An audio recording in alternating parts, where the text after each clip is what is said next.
Principal de Las Vegas, des milliers de gens s'activent autour de ce qui doit devenir l'un des plus grands hôtels casinos au monde. C'est une course contre la montre pour bâtir un complexe gigantesque, censé être la réplique exacte de Venise, avec ses canaux et ses gondoles. Mais ce casino de plusieurs milliards d'euros peut-il être construit dans le désert du Nevada? La plus grande superstructure de Las Vegas verra-t-elle le jour? Le pari est risqué.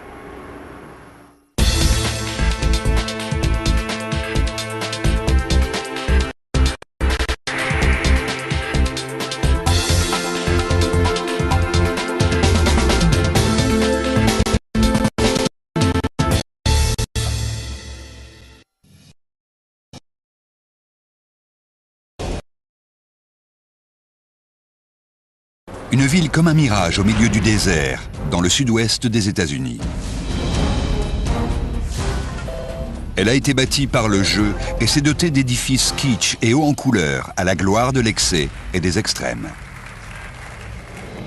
Ici, plus que la roulette, c'est l'immobilier qui rapporte. Et si on ne construit pas plus grand et plus beau, on y laisse sa chemise. L'une des superstructures de la ville deviendra un jour l'un des plus grands complexes hôteliers du monde. Le Venetian sera un hommage à Venise, avec des reproductions à l'identique de ses monuments les plus connus. Quand tout sera achevé, le complexe du Venetian offrira plus de 7000 chambres. Mais ce chantier a été un projet véritablement pharaonique. Le parcours a été semé d'embûches, depuis les travaux de terrassement dans le sol du désert, jusqu'à la construction d'une aile supplémentaire au-dessus d'un parking, en passant par la copie fidèle de tous les détails de la vraie Venise. Dans une ville où le temps c'est de l'argent et où les bâtiments poussent comme des champignons, les acteurs du projet ont tout donné, travaillant 24 heures sur 24, 7 jours sur 7. Les enjeux de l'immobilier se chiffrent en milliards d'euros. Pour les promoteurs de Las Vegas, les jetons sont les casinos eux-mêmes, et les joueurs ceux qui les construisent, comme le commanditaire de ce complexe, Sheldon Adelson. J'ai demandé aux architectes combien de chambres on pouvait mettre sur ce terrain. Ils ont répondu 6000. Alors j'ai dit banco pour 6000. Considéré comme l'un des hommes les plus riches de la planète, Adelson doit sa réussite à sa vision audacieuse de l'avenir de Las Vegas. La construction de cet hôtel en est la preuve. Adelson a compris que le jeu n'allait bientôt plus suffire pour attirer les visiteurs à Las Vegas. En effet, des casinos ouvrent leurs portes un peu partout dans le pays. Il faut proposer plus que des tables de blackjack pour rester une destination touristique. Mais dans la course pour réinventer Las Vegas, Adelson s'est laissé devancer.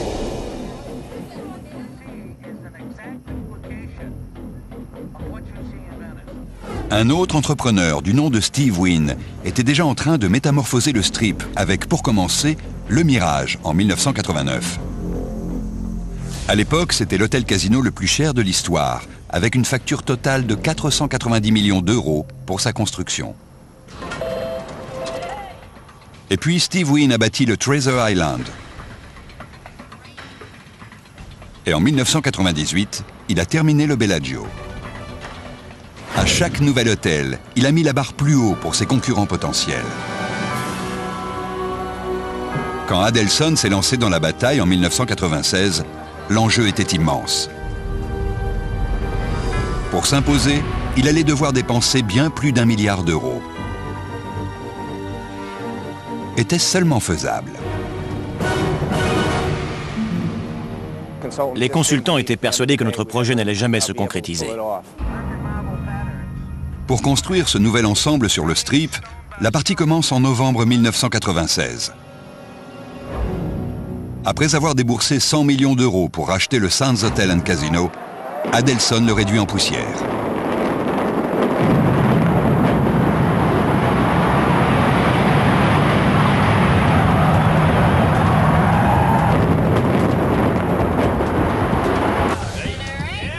Son projet prévoit de le remplacer non pas par un autre casino, mais par le plus grand hôtel et centre de convention du monde.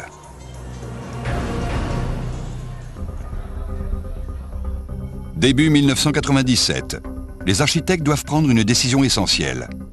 Comment leur superstructure pourra-t-elle se démarquer dans le paysage déjà très encombré du Strip? L'Égypte ancienne, New York et Paris sont déjà pris.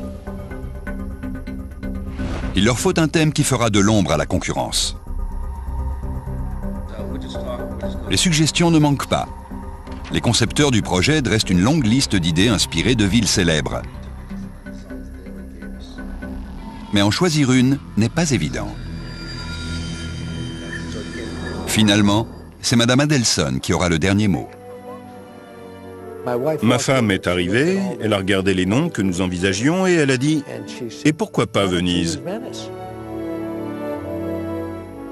Le couple y a passé sa lune de miel et Myriam Adelson est tombée sous le charme de la Cité des Doges.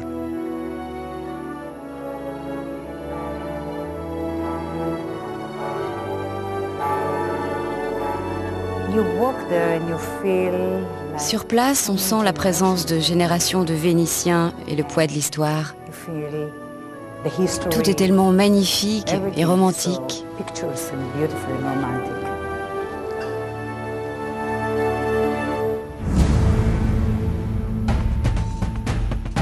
Adelson opte donc pour Venise. C'est cette ville qu'il reconstituera pour être un cran au-dessus de tous les autres grands noms du Strip.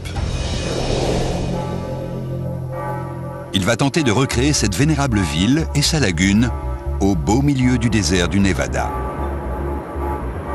Et ce ne sera pas chose facile.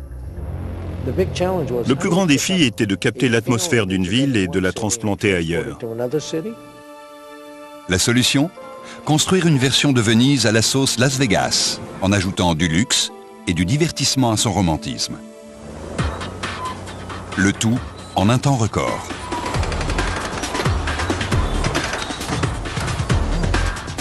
Il faudra respecter les délais, car les casinos de Las Vegas génèrent plus de revenus par mètre carré que n'importe quelle entreprise, n'importe où dans le monde.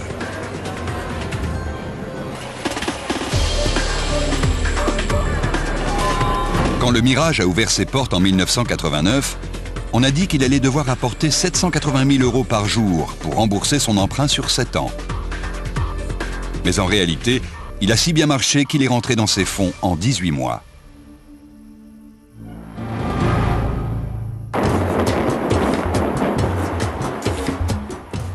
Mais sans aucune activité commerciale sur le site de l'ancien hôtel Sands, chaque semaine qui passe équivaut à des millions de pertes en revenus potentiels.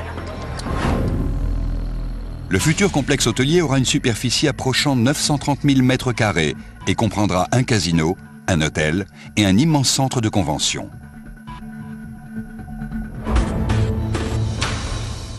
Toute la structure fera au final près de 2 fois la taille du Pentagone à Washington. Sheldon Adelson fixe les délais. La première phase doit être achevée en tout juste 2 ans. C'est moitié moins que la durée normale d'un chantier de cette ampleur. Ce planning éreintant prévoit une ouverture au printemps 1999. Début 1997, le promoteur demande à son équipe d'architectes d'imaginer comment recréer Venise à Las Vegas. Nous avions prévu quelques sculptures par-ci et des éléments architecturaux par-là. On a envoyé notre proposition et ils ont répondu « Non, non, non, vous n'y êtes pas du tout ». Et ils nous ont donné un livre énorme, épais comme 2 bottins, intitulé « Les palais de Venise ». On l'a feuilleté et on s'est dit « Bon sang !» Je crois que notre première ébauche était 40 fois moins chère que ce qu'on a dépensé au final. Ce projet sera gigantesque, même pour Las Vegas. Ce qui me préoccupait, c'était la qualité. La quantité, j'avais déjà connu, mais je tenais à l'authenticité de la reproduction. Pour moi, la priorité, c'était ça, pas l'argent. Le compte à rebours a déjà commencé et les architectes doivent décider comment reconstituer Venise. Quels éléments inclure? Lesquels laisser de côté? Et comment réussir le tout en respectant les normes très strictes de construction en seulement 2 ans?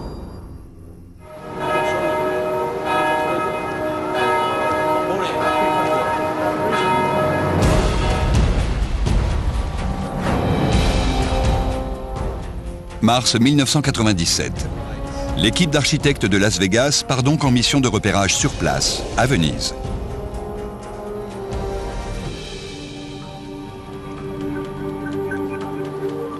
Ils doivent recréer la cité lacustre pour le nouveau grand casino de Las Vegas.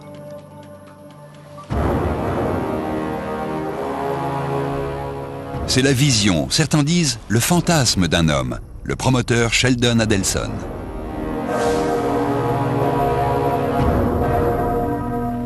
Il parie des milliards que le Venetian décrochera la timbale. Mais dès son arrivée sur place, l'équipe de concepteurs chargée de concrétiser son rêve réalise que c'est un défi quasi impossible.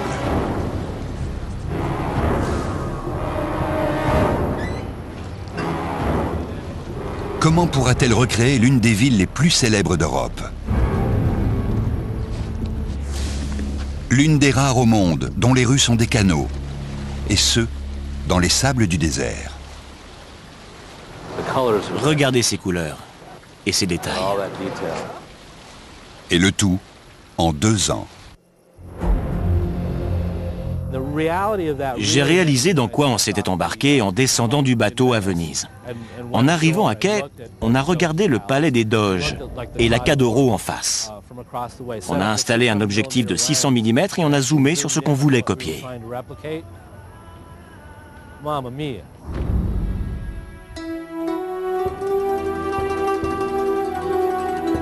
On a pu voir le souci du détail, la sophistication presque décadente dont les Vénitiens avaient fait preuve pour bâtir leur ville. Et il leur a fallu entre 600 et 800 ans pour le faire. Malheureusement, les architectes n'ont pas 8 siècles. Ils font donc appel à une historienne italienne, Dorit Renz, et avec son aide, prennent plus de 3000 photos de Venise en 1 semaine.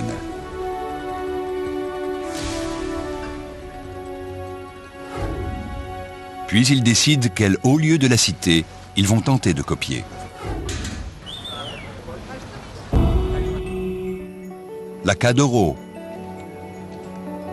Le palais des Doges, construit du XIVe au XVIe siècle. Le pont du Rialto, datant du XVIe siècle. Le pont des Soupirs. La bibliothèque Saint-Marc. La douane de mer. Le campanile de la basilique Saint-Marc. Les gondoles et leurs gondoliers. Et plus de 150 tableaux de la Renaissance. Ils tenteront aussi de reproduire la célèbre place Saint-Marc. Devant l'hôtel Casino, presque toutes les façades de ces monuments vénitiens seront reconstituées grandeur nature, dans leurs moindres détails. La tour du campanile sera à peine plus petite que l'original et située au pied du pont du Rialto. On prévoit aussi d'installer 2 versions du Grand Canal, une à ciel ouvert et une à l'intérieur. En juillet 1997, les travaux de la version américaine de Venise ont déjà commencé. Il faut construire plus de 600 000 mètres carrés d'espace en moins de 24 mois.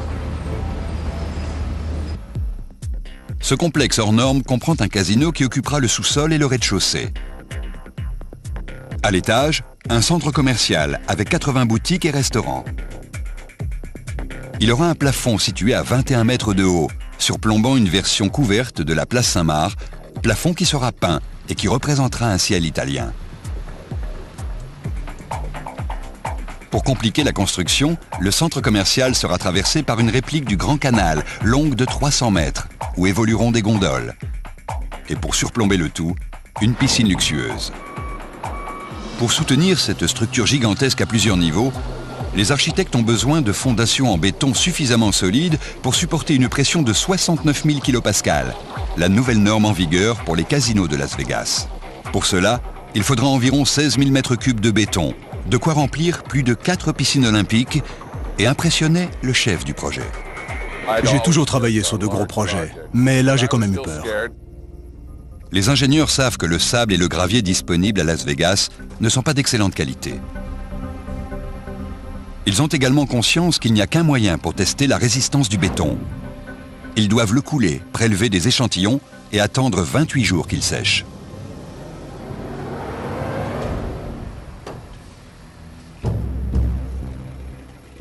C'est la seule solution.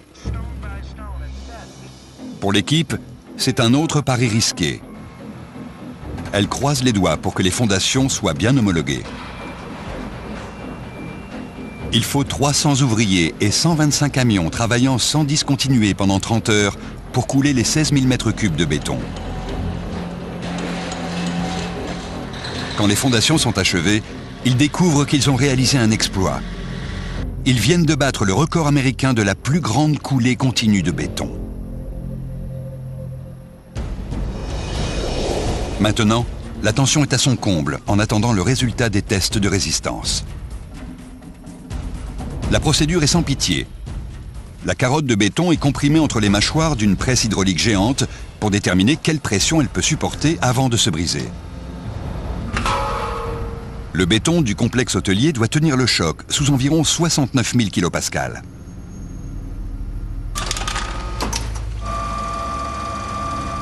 C'est la norme officielle pour les bâtiments commerciaux américains. Si la carotte cède avant, le béton sera recalé. Au grand soulagement de l'équipe qui a misé des millions sur le projet, le verdict est bien au-delà des niveaux requis. Le béton supporte plus de 103 000 kPa avant de se briser. Le test est réussi haut la main. Mais pour les ouvriers, la pression ne se relâche pas. Pour rester dans les délais, les entrepreneurs ont engagé une véritable armée. Désormais, 3 000 ouvriers s'activent sur le site à raison de 2 équipes par jour. Ils vont installer plus de 900 tonnes d'acier structurel pour la charpente de la tour de 35 étages. Et ils vont couler encore 187 000 mètres cubes de béton pour les sols, les canaux et la piscine. Ils vont tirer plus de 2400 km de câbles électriques pour faire de cet hôtel la superstructure la plus high-tech du Strip. Ils vont appliquer 136 000 litres de peinture, monter 19 000 portes et installer 990 km de garniture sur les plafonds de plus de 3000 suites. Et tout sera fait pour l'ouverture dans seulement 21 mois. Robert Loussac est de retour à Las Vegas après un voyage d'études à Venise. Désormais, sa mission est d'appliquer ce qu'il a appris à la recréation de la cité italienne dans le Nevada.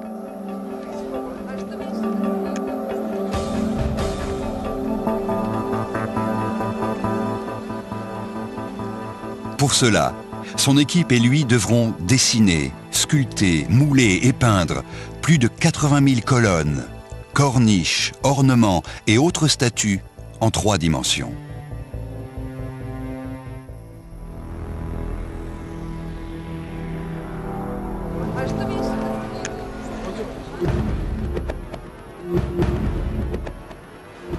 Il commence avec une équipe de 7 dessinateurs qui grossit bientôt pour regrouper 60 personnes dans un atelier de 2700 mètres carrés. Mais l'équipe n'arrive pas à suivre le rythme. Alors qu'il reste moins d'1 an avant la date butoir d'avril 1999, Loussac investit un autre lieu, un immense entrepôt de 14 000 mètres carrés où son équipe passe de 60 à plus de 300 personnes.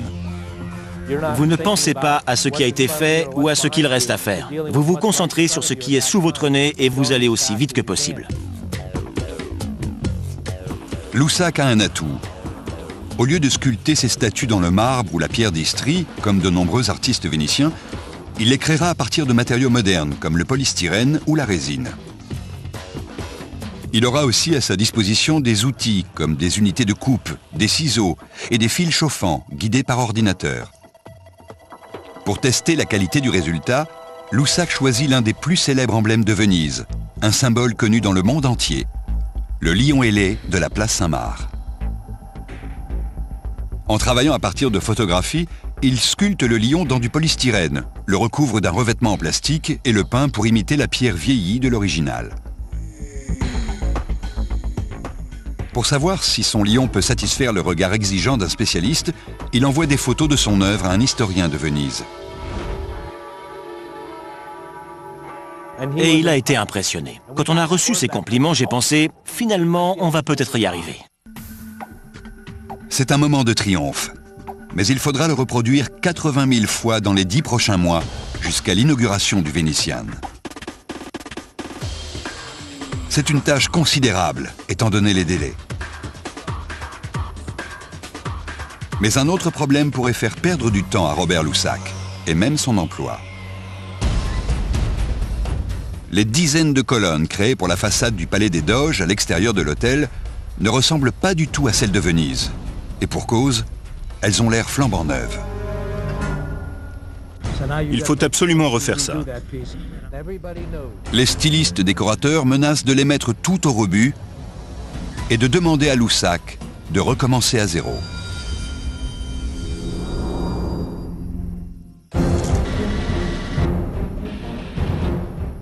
Le chantier du nouveau complexe hôtelier de Las Vegas continue à un rythme effréné. Nous sommes à l'été 1998. Il ne reste plus que 10 mois. Mais des dizaines de colonnes prévues pour la façade du Palais des Doges, censées reproduire celles de Venise, ne conviennent pas. Elles sont parfaites et immaculées. Celles du vrai palais sont en pierre d'Istrie, dont la surface est naturellement grêlée. Elles ont été vieillies par les intempéries et les siècles. Mais malgré plus de 300 artistes impliqués dans le projet, ce détail a été oublié et les colonnes sortent des ateliers propres, blanches et rutilantes. Tout est à refaire. Tandis que l'équipe des décorateurs s'occupe du vieillissement des colonnes neuves, d'autres continuent à édifier le campanile qui doit culminer à 96 mètres. Cette tour est l'un des monuments les plus connus de Venise.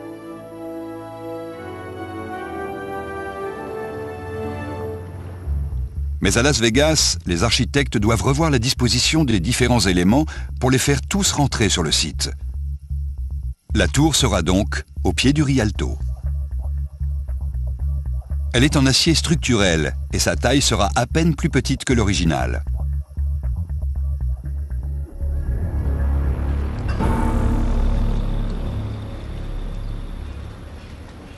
Les travaux avancent à l'extérieur, mais dans l'hôtel, un problème plus grave se pose et il pourrait venir de la conception même du bâtiment.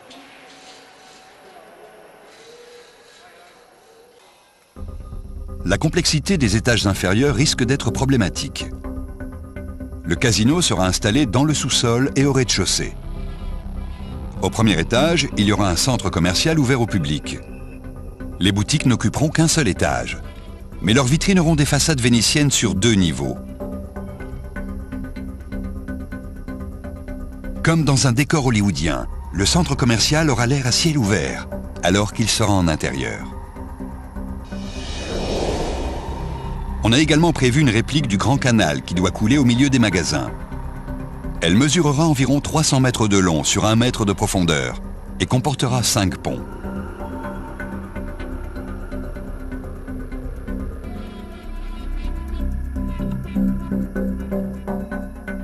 Si les supports ne sont pas assez solides, tout pourrait s'effondrer sur le casino juste en dessous, et ce serait la catastrophe.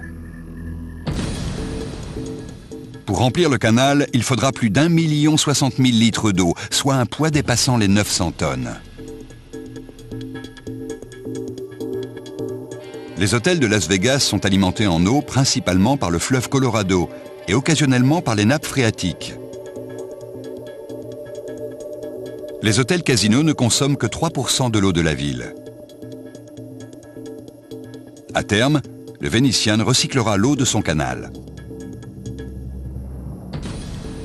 Les architectes font une estimation du poids final du canal et pour soutenir ce dernier, le positionnent directement sur les colonnes de soutien du casino. Malheureusement, quand ils remplissent le canal pour la première fois, à partir des 14 fontaines à tête de lion, 11 000 litres d'eau fuient chaque jour dans le casino. Il faut le vider et l'inspecter centimètre par centimètre et surtout, comprendre comment empêcher ces fuites. Sinon, il faudra se passer du canal intérieur. Mais bientôt, une solution est trouvée. Il est décidé de construire un double système de confinement. Si une fuite parvient à franchir le premier niveau de sécurité, elle sera stoppée par un deuxième système de drainage. Au moment où un problème est résolu, un autre surgit. Au-dessus du centre commercial et du canal, il y aura la piscine à ciel ouvert, une nouvelle structure très lourde superposée aux autres. On ne peut pas avoir de fuite d'eau dans les commerces. Les propriétaires n'apprécieraient pas.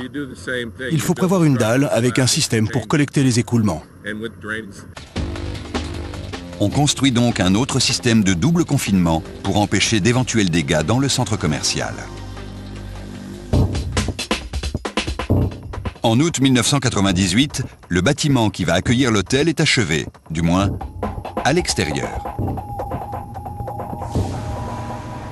À l'intérieur, c'est une autre histoire. On est maintenant en janvier 1999. Dans le centre commercial de 4000 m², les travaux ont pris du retard.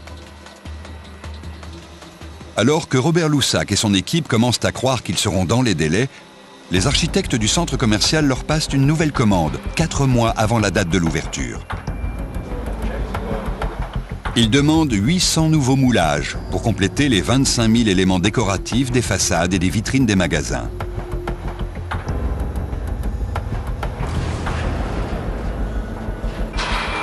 Chaque moulage exige de 6 à 8 semaines pour sa conception et sa fabrication. En regardant le temps qui nous restait, on a compris qu'on n'y arriverait jamais. L'inauguration est prévue pour avril. À moins d'un miracle, cette superstructure ne sera jamais prête à temps.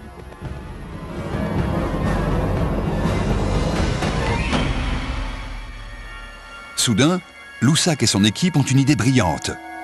Ils réalisent que la galerie marchande suit les ondulations du Grand Canal, si bien qu'on n'a jamais une vision globale du décor. On déambule dans les allées comme dans une enfilade de quartiers différents. Pour cette raison, les éléments architecturaux comme les moulages, les porches et les colonnes peuvent se répéter s'ils sont suffisamment espacés.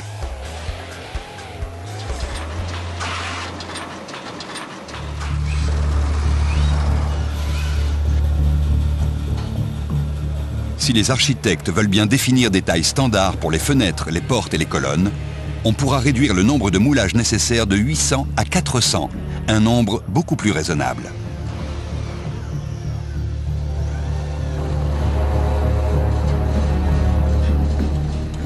Les architectes acceptent car le délai de livraison est ainsi divisé par 2. C'est une idée ingénieuse qui évite un sérieux contretemps. Mais dans le casino, la situation est plus problématique.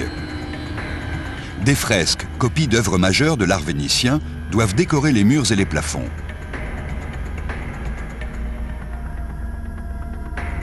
Mais les décorateurs se sont aperçus qu'il manquait quelque chose aux peintures. Il leur faut les conseils d'experts vénitiens. Ils font donc appel à l'un des artistes les plus respectés d'Italie, Guerino Lovato.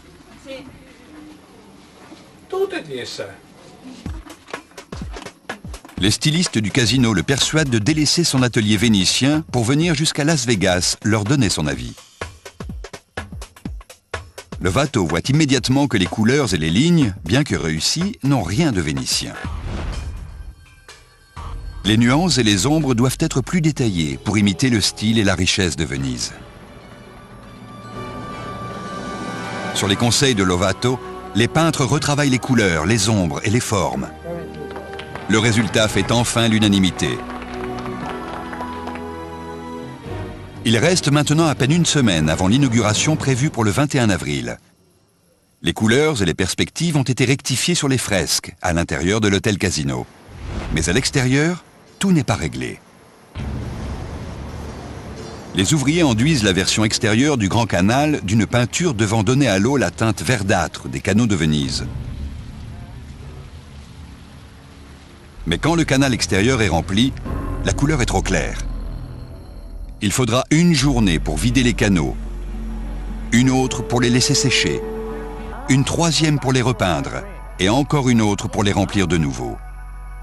Malgré tout, les décorateurs exigent qu'on évacue les 3 100 000 litres d'eau. Au deuxième essai, l'effet obtenu est convaincant.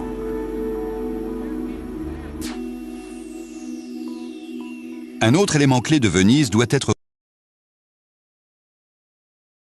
les gondoles qui transporteront les clients à travers l'hôtel Casino.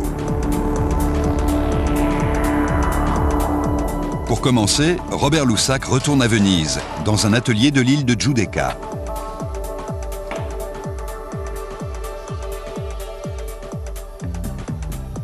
Il visite l'une des rares entreprises fabriquant encore des gondoles avec un savoir-faire ancestral et des artisans chevronnés.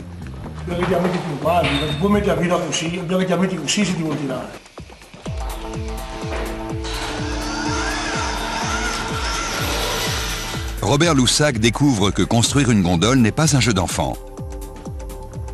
À chaque étape du processus, il faut respecter une foule de détails. Et il comprend que cela prend plus de temps qu'il n'avait prévu.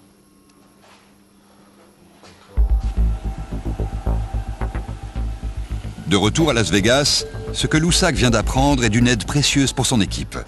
En effet, l'une des exigences des donneurs d'ordre est une authenticité parfaite. Mais en raison de la taille du canal de l'hôtel, des concessions sont nécessaires. Si une véritable gondole vénitienne mesure 11 mètres, celles du Nevada seront environ un tiers plus petites, avec une longueur de 8 mètres. Quelques jours à peine avant la mise en circulation des gondoles, un nouveau problème apparaît. Comme elles transporteront des passagers, elles relèvent de la juridiction des gardes-côtes américains. Or, ces derniers s'inquiètent pour la sécurité des clients quand des tests montrent un risque de chavirage. Ils font peser un certain poids sur le plat-bord de la barque, c'est-à-dire le côté. Et si le bord dépasse un certain angle, la réponse est non. Et c'est ce qui s'est passé. On s'est donc creusé la tête pour trouver une solution. Les concepteurs doivent revoir le plan des gondoles, et vite. Il reste moins d'une semaine avant le jour J. Et les gondoles ne sont pas le seul point noir. Le centre commercial a maintenant au moins 2 mois de retard. Et certaines suites de l'hôtel sont loin d'être prêtes. Malgré les efforts héroïques des ouvriers, le Venetian ne peut pas ouvrir ses portes le 21 avril 1999, comme annoncé. La direction ignore même s'il pourra être inauguré avant la fin de l'année.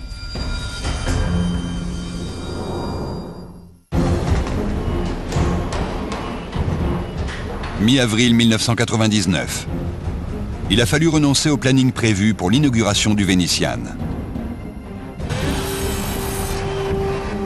La galerie marchande ne pourra pas fonctionner avant des mois, sans parler de certaines suites de luxe encore inhabitables.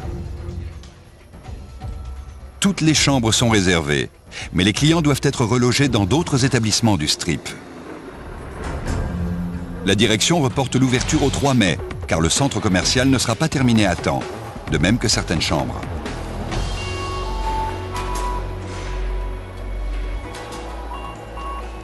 Ce ne sera qu'une ouverture partielle, mais elle est dans 2 semaines.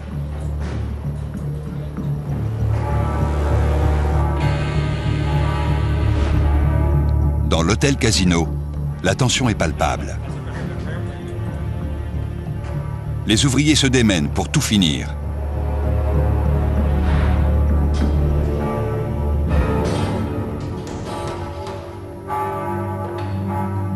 À l'extérieur, la question des gondoles est toujours en suspens.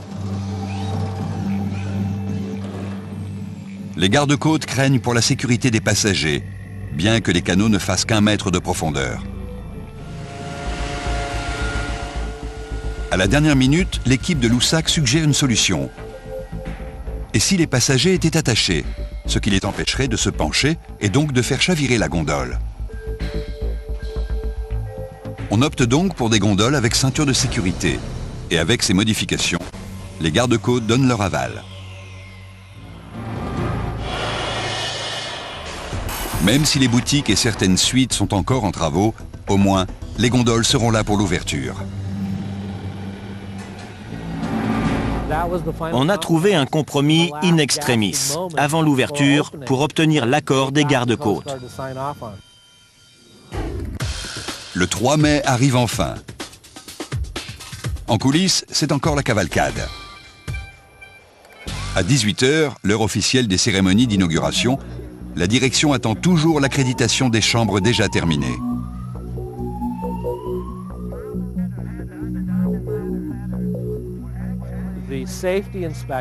La commission de sécurité inspectait encore les chambres pendant l'inauguration. Et comme elle ne nous avait pas donné le feu vert, eh bien, on ne pouvait pas ouvrir les portes.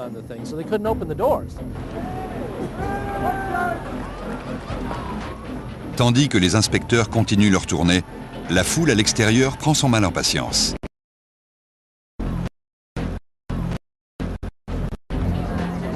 Pendant 7 heures, l'excitation monte.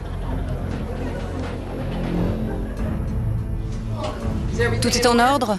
On dirait bien. Finalement, à 1 h du matin, le Venetian ouvre enfin.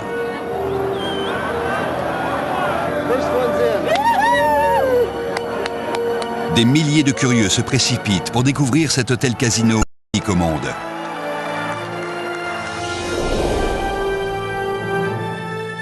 Techniquement, le Venetian est ouvert, mais ses débuts sont chaotiques.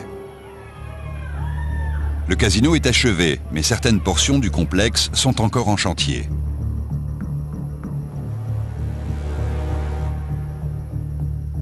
Il faudra des semaines avant que la piscine soit utilisable.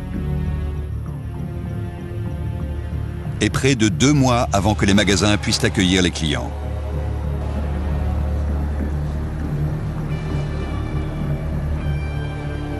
Mais les commanditaires de cette superstructure ont déjà leur regard tourné vers l'avenir. Ils ont conscience qu'ils doivent rivaliser avec 3 nouveaux hôtels-casinos ouverts la même année. Le Mandalay Bay, le Four Seasons et le Paris. Il se murmure même que Steve Wynn prévoit de racheter le vieux Desert Inn pour créer le complexe hôtelier le plus luxueux au monde. Voire toujours plus grand et plus beau, est pour les promoteurs la seule solution pour rester dans la course.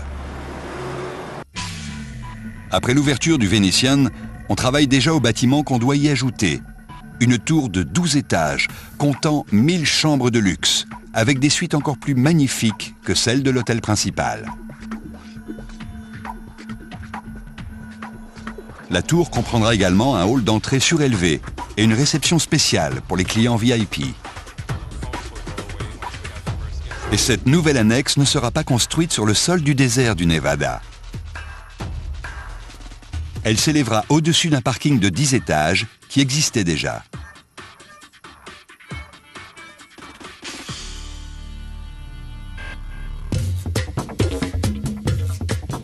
Vu le prix du mètre carré à Las Vegas, les promoteurs tentent de gagner du terrain verticalement plutôt qu'horizontalement. Mais comment bâtir une immense structure de 12 étages sur un autre bâtiment? Les colonnes porteuses de la nouvelle annexe transféreront automatiquement leur poids sur les fondations du parking. Ce dernier a été conçu dès l'origine avec une charpente renforcée pour supporter le poids de la nouvelle tour.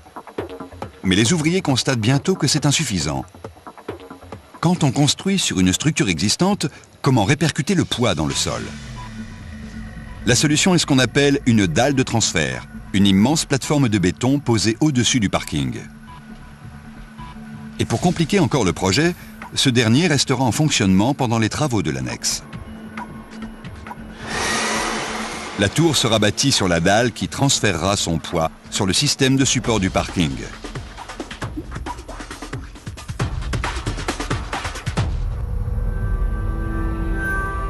Mais alors que les travaux débutent, l'attaque terroriste la plus grave de l'histoire américaine frappe le World Trade Center à New York.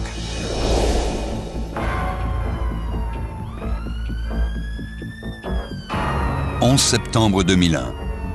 Le pays est paralysé. Les travaux sur l'annexe du Venetian sont stoppés net. L'économie américaine est dans l'expectative et il faut 7 longs mois avant que le chantier ne reprenne. Et même à ce moment-là, tout avance plus lentement. Les ouvriers ne peuvent plus travailler 24 heures sur 24, car à quelques mètres de là, plus de 6000 clients dorment dans l'hôtel. Et ce n'est pas le seul problème. Il n'y a nulle part où stocker la montagne de matériaux nécessaires. On n'avait pas de place autour. Tout devait être apporté au fur et à mesure. C'était un peu comme bâtir un gratte-ciel à New York. Le chantier était très exigu. Comme l'hôtel adjacent est ouvert, les matériaux de construction doivent être entreposés sur un site très éloigné, puis acheminés jusqu'au chantier. Et cette étape retarde encore les travaux. Mais bientôt, les équipes trouvent leur marque et les travaux progressent à un bon rythme. Début 2003, la structure de 12 étages posée sur la dalle de béton est achevée. Avec cette nouvelle annexe, le Venetian offrira certaines des suites les plus luxueuses de Las Vegas. En montant, on arrive dans une zone entourée de colonnades qui sera le hall de réception. En juin 2003, le complexe doit célébrer une autre inauguration, celle de son annexe baptisée Venetia Tower. Et les ouvriers sont de nouveau sous pression. Chaque inauguration est un moment de panique générale pour les équipes de chantier. Parce qu'à l'ouverture, ce n'est jamais tout à fait terminé. Cette inauguration ne fait pas exception à la règle. La veille, les ouvriers travaillent encore aux finitions du nouveau hall d'entrée. Il y a notamment 3 tableaux de 3 mètres sur 2 qui doivent être accrochés derrière le guichet de la réception.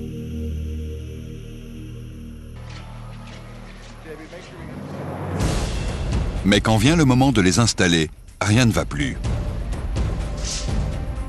Ces œuvres réalisées sur commande et peintes à la main pendant 3 mois n'entrent pas dans les ascenseurs. Il faut trouver une solution pour les faire pénétrer dans la nouvelle tour, mais l'heure tourne.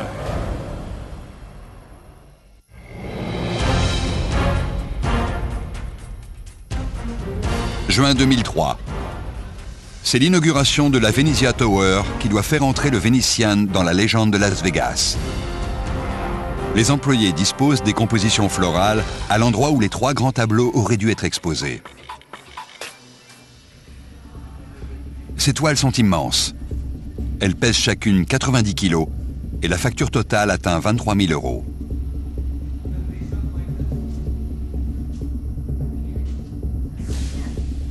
Mais elles sont trop grandes pour les ascenseurs de l'hôtel.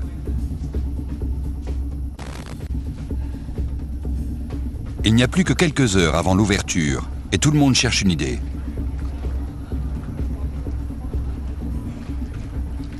Enfin, on décide que le seul moyen est de passer par la grande porte qui mène à la piscine de la nouvelle tour, juste à côté du hall d'entrée. Il va falloir hisser les tableaux avec une grue géante par-dessus la tour de 12 étages.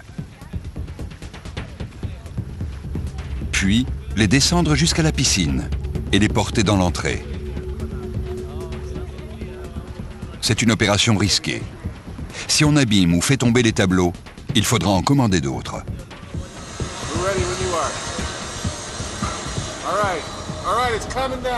C'est ainsi que les œuvres d'art se retrouvent suspendues à plus de 12 étages au-dessus du sol.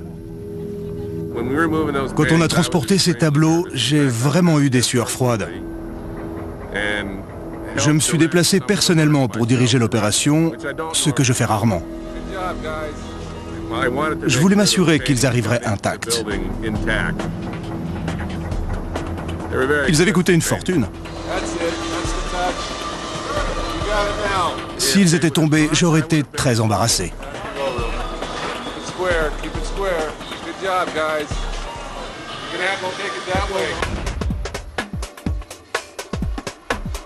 Quelques heures à peine avant l'inauguration, les tableaux arrivent à bon port.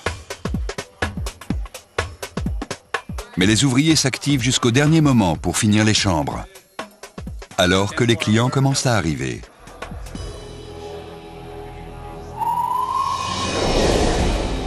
La nouvelle tour de 12 étages, avec ses 1013 chambres, ouvre donc enfin en juin 2003. Les clients découvrent la réception en sortant d'un ascenseur qui part du hall d'entrée du premier hôtel. Et cette tour de 213 millions d'euros repose sur un parking.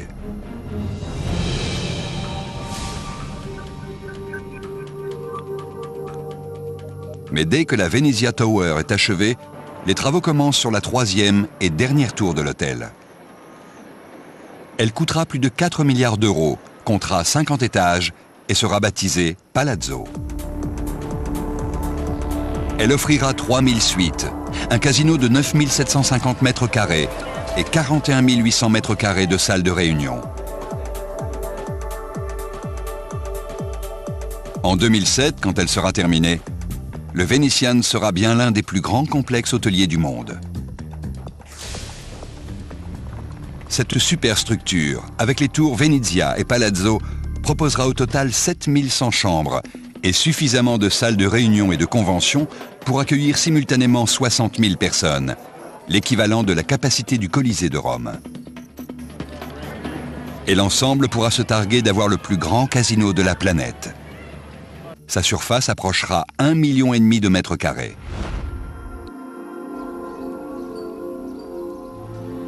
En mai 2005, Robert Loussac est retourné à Venise pour la première fois depuis la fin des travaux à Las Vegas.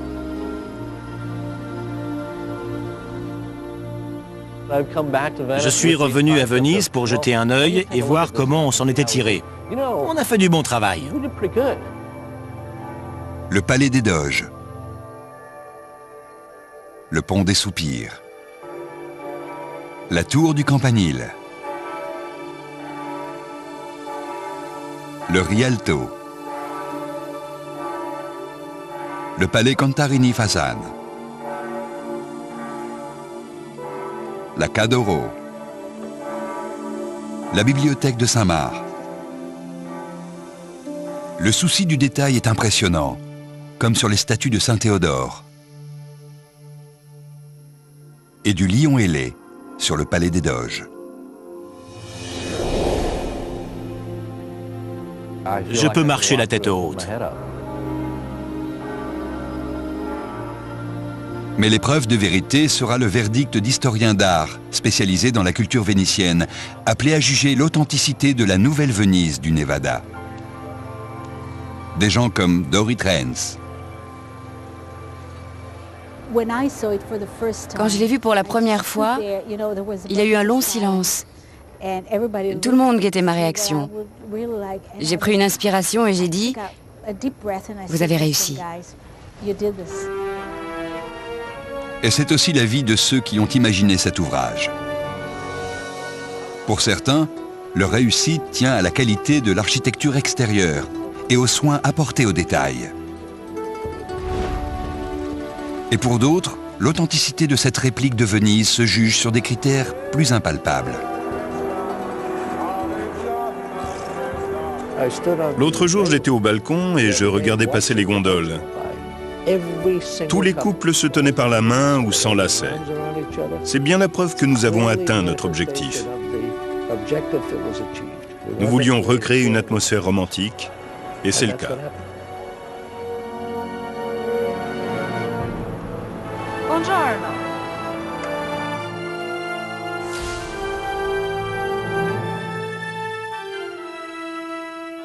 Beaucoup n'y croyaient pas, mais le Venetian est désormais une réalité. Il a fallu creuser le sol du désert, commander une foule de statues, faire homologuer les gondoles, bâtir un hôtel au-dessus d'un parking. Mais aujourd'hui, cette superstructure n'a pas d'égal sur le strip de Las Vegas, ni ailleurs dans le monde.